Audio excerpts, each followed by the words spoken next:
Samajwadi party की कार्यालय पर संविधान स्तंभ मान की गई स्थापना। बुलंदशहर समेत यूपी के तमाम जनपदों में की गई संविधान स्तंभ मान की स्थापना।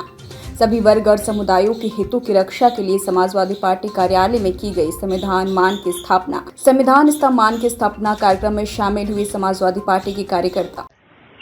सबसे पहले जनपद बुलंदशहर के काबिल सदर श्री मतलूब जी, एक्स एमएलए हमारे 3 यहाँ बैठे हैं, सभी का सम्मान के साथ साथ पत्रकार बंधुओं, आपके चैनल के माध्यम से मैं आपको बधाई और शुभकामनाएं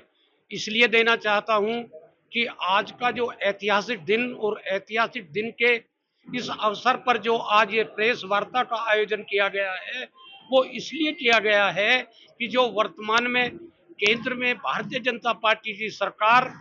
सन 2014 से बैठी है, उसने उन गरीब लोगों के लिए जिनके पेट में रोटी नहीं, जमीन नहीं, जायदाद नहीं, नौकरी नहीं, राजनीतिक हिस्सेदारी नहीं, ये जो गैर बराबरी है, ये जो अविषमता है, ये जो असमानता है, और सबसे बड़ी बात जो संविधान में सभी जाति सभी वर्गों के लिए समानता की बात कही गई है, उसकी घोर उल्लंघना करते हुए इस भारतीय जनता पार्टी ने संविधान का अपमान किया है। आज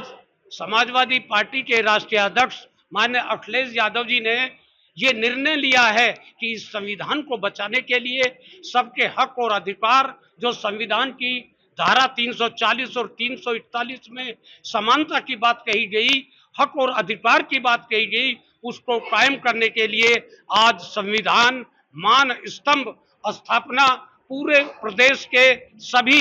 समाजवादी जिला मुख्यालयों में ये आज उसका स्थापना की गई है। इसके लिए हम आपके बीच आए हैं ताकि सबको अधिकार मिले, सबको सम्मान मिले और सबका साथ हो, सबका विकास हो। लेकिन ये भारतीय जनता पार्टी जो सबसे बड़ी झूठी पार्टी, जो धर्म और आस्था के नाम पर, मंदिर और मस्जिद के नाम पर उन गरीब लोगों का हक छीनने में लगी है और आस्था का बाजारीकरण कर, उसको गिरवी रख,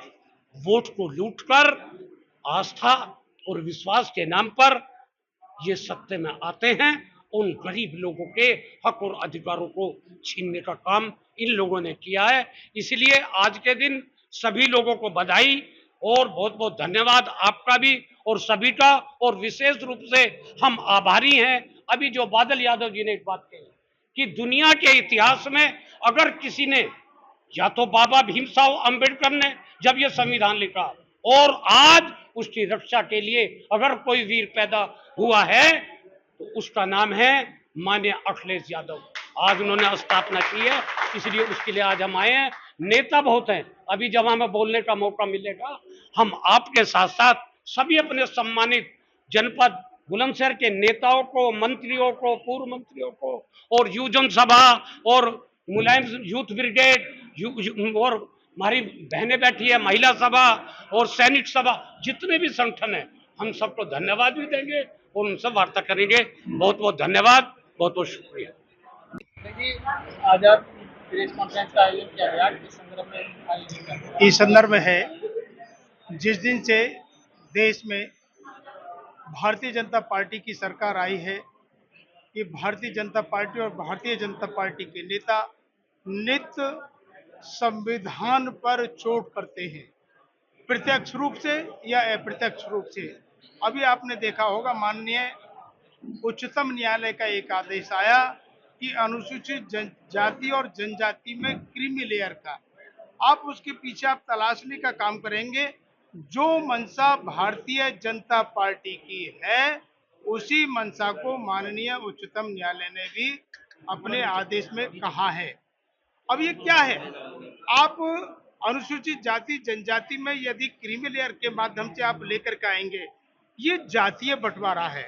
एक बहुत बड़े वर्ग को बड़े साजिश के तहत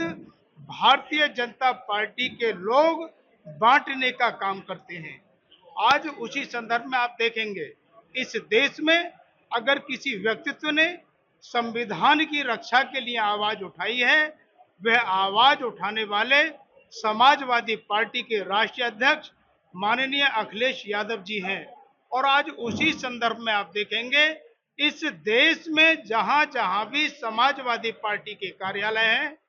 वहां पर संविधान मान स्तंभ की स्थापना और एक संविधान रूपी 389 व्यक्तियों की जो संविधान सभा थी जिनके निर्देशन में ये संविधान बना बाबा साहेब डॉक्टर भीमराव अंबेडकर को आज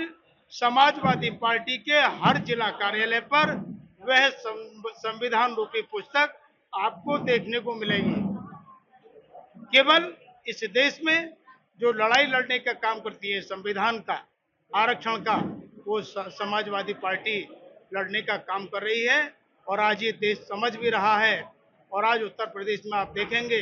कि सबसे बड़ी पार्टी के रूप में लोकसभा के चुनाव में समाजवादी पार्टी उभर करके आई है